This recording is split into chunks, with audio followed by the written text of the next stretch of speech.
Ustadz, saya sudah pisah dengan mantan suami 2 tahun. Ya namanya pisah pasti mantan. Ya, kalau nyambung manten. Saya membiayai sendiri anak-anak. Mantan suami tidak memberi, namun dia dari bank. Apa tetap harus kita tagih harfiah seorang ayah harus menafkahi, atau walau ayah tapi dari bank dan posisi pisah tetap haram? Begini Bu ya, itu kan saat pisah nanti hakim di pengadilan itu akan memutuskan ya siapa hak asuhnya. Ibu biasanya ke suami tetap diberikan hak untuk kewajiban untuk memberikan nafkah untuk anak. Kalau untuk istri kan sudah pisah, makanya ibu sebut mantan kan. Nah, makanya dari sini suami ingat, ketika kewajiban itu melekat walaupun sudah berpisah, karena itu bagian dari biologis dia. Ketika berumah tangga dan terlahir, kewajiban tetap harus diberikan, tetap harus diberikan. Jadi jangan lihat kepada mantan istrinya, lihat kepada anaknya, karena nggak ada mantan anak, nggak ada mantan orang tua. Suami ada mantan suami, istri mantan istri ada, mantan anak nggak ada, mantan ayah nggak ada, mantan ibu nggak ada. Ini mantan ayah saya nih, nggak ada, tetap ayah. Ini mantan ibu saya, tetap ibu. Karena itu, karena terikat masih, dan dia mewarisi, perceraian kedua orang tua tidak menggugurkan hak waris anak itu darinya. Makanya hak waris tetap melekat, walaupun jadi mantan ketika ayahnya meninggal dia mendapatkan warisan. Istri tidak, karena sudah berpisah di situ, terhijab dia. Ya, maaf, kematian satu, kemurtadan, riddah, termasuk perceraian, itu yang menggugurkan kemudian bagian dari hak waris. Dia nggak dapat warisan.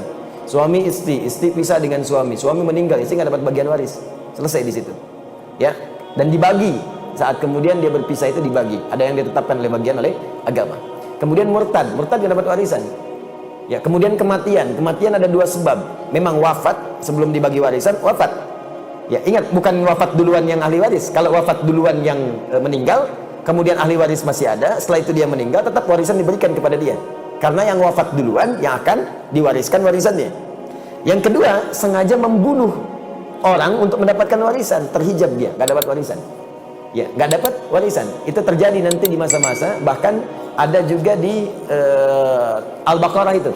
Ya, sebab dinamakan Al-Baqarah. Salah satunya begitu. Ada orang di keluarga yang sangat kaya tapi pelit. Saking pelitnya, marah di bagian anggota keluarganya, maka malam-malam dibunuh dia. Ya, tujuannya apa? Tujuannya untuk mendapatkan warisan dari situ supaya hartanya bisa dikuasai. Dilemparlah kemudian jasadnya di jalanan, dilempar biasa, dia pergi dan orang nggak tahu siapa yang bunuh. Tuh, jadi peristiwa itu kalau nggak disebutkan kapan kejadiannya, siapa tokohnya, ini menunjukkan akan terjadi lagi di kemudian hari. Saya tanya pada Anda, ada kasus pembunuhan yang sengaja buang mayat di tempat-tempat terbuka? Ada. Ada kasus pembunuhan karena warisan? Ada. Ada kasus pembunuhan karena selingkuh? Ada. Makanya kasus-kasus itu diisyaratkan dalam Al-Quran di masa lalu supaya tidak terjadi di masa depan.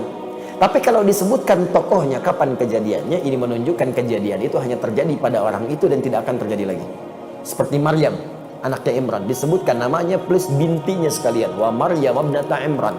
Kejadiannya disebutkan, tak pernah disentuh laki-laki manapun tapi bisa mengandung dan melahirkan. Ini artinya yang bisa mengandung dan melahirkan tanpa disentuh laki-laki manapun cuma Maryam. Dan tidak akan pernah ada Maryam lain. Ya, ingat, tidak akan pernah ada Maryam lain. Walaupun di masa sekarang ada namanya Maryam, bisa mengandung, melahirkan tanpa bapak, banyak yang gitu. Ya, tapi yang tak disentuh laki-laki manapun cuma Maryam binti Imran. Jelas ya? Baik.